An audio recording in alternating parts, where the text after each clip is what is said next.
Bonjour à tous, j'espère que vous allez bien. Aujourd'hui, je vais vous parler des origines de la forteresse du Seigneur Noir des Sith, Dark Vador, que l'on a pu découvrir dans Rogue One. Et donc du coup, commençons. Donc alors, cette histoire prend place dans la série de comics Dark Vador de 2017. Donc, après avoir éliminé 2 inquisiteurs renégats, Iskata Karis et Tualon Yeluna, Vador se voit offert par son maître le vaisseau royal de Padmé Amidala, qui est celui où il avait voyagé quand il avait 9 ans. Ensuite, l'empereur demanda à Vador de se rendre sur Alderaan pour montrer la puissance de l'Empire à Bail Organa. Mais à sa grande surprise, Vador refusa l'ordre, et c'est d'ailleurs la première fois que Vador refuse un ordre de l'empereur. Et ensuite, Vador rétorque qu'il voudrait que Sidious lui cède un monde. L'empereur accepte et Vador choisit le lieu de sa défaite passée, Mustafar. Encore une fois, l'empereur accepte, mais avant qu'il ne parte, il lui remet un étrange masque ayant appartenu à un ancien seigneur Sith nommé Dark Momin.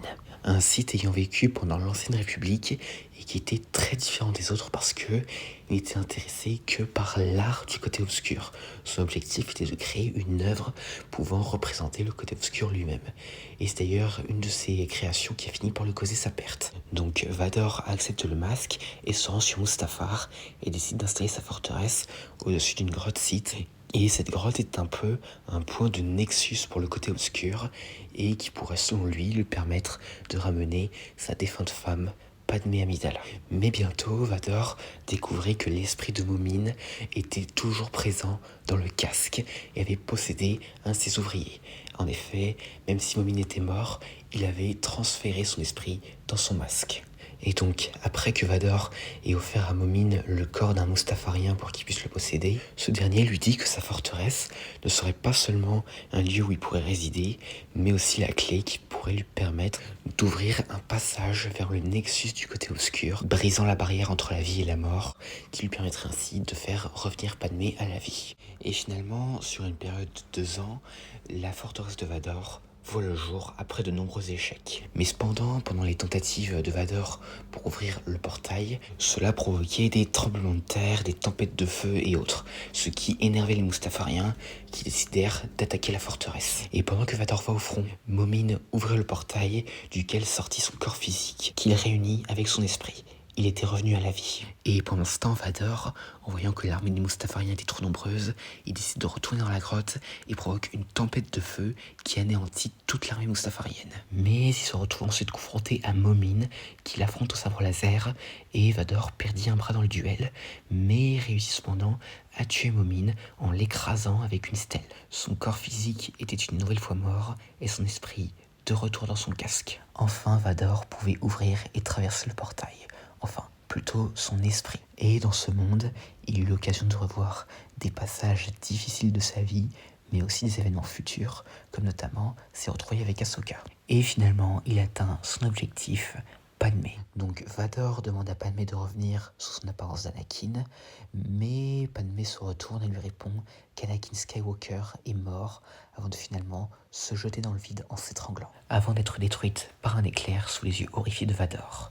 Et finalement, une silhouette dans une lumière bleue apparaît bientôt près de lui, armée d'un sabre laser, et l'expulse hors de ce monde. Et sans qu'il ne le sache, cette silhouette est en réalité celle de son fils, Luke Skywalker. Finalement, de retour dans le monde réel, Vador comprend que tout cela est vain et scelle l'accès au Nexus avec son sabre laser. Mais malgré qu'il ait échoué à ramener Padmé, eh bien, il resta sur Mustafar, qui devint ainsi son monde et un lieu où il y retournera régulièrement pour s'y ressourcer et autres.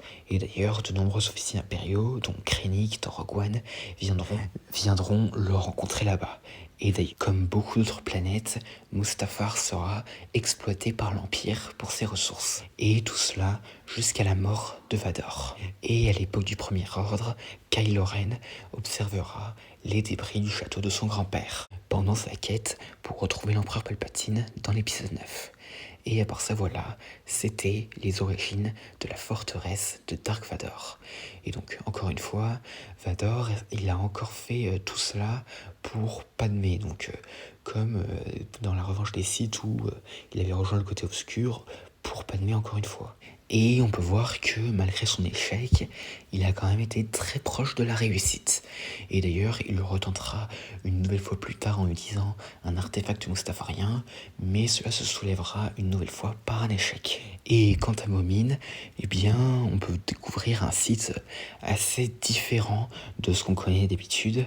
Et d'ailleurs, pour ce qui est de son masque, eh bien, il a été rendu à Palpatine, qui le gardera dans son vaisseau privé jusqu'à ce qu'il soit détruit par Lando Calrissian. Mais malgré ça, Momine avait réussi à créer une œuvre d'art parfaite pour représenter le côté obscur lui-même. Et donc voilà tout ce que j'ai à dire concernant les origines de la forteresse de Dark Vador. Et donc voilà, j'espère que cette vidéo vous aura plu, n'hésitez pas à dire ça dans les commentaires, et à la prochaine. Et n'oubliez pas, le côté obscur de la force donne accès à de nombreux pouvoirs que certains jugent contre nature.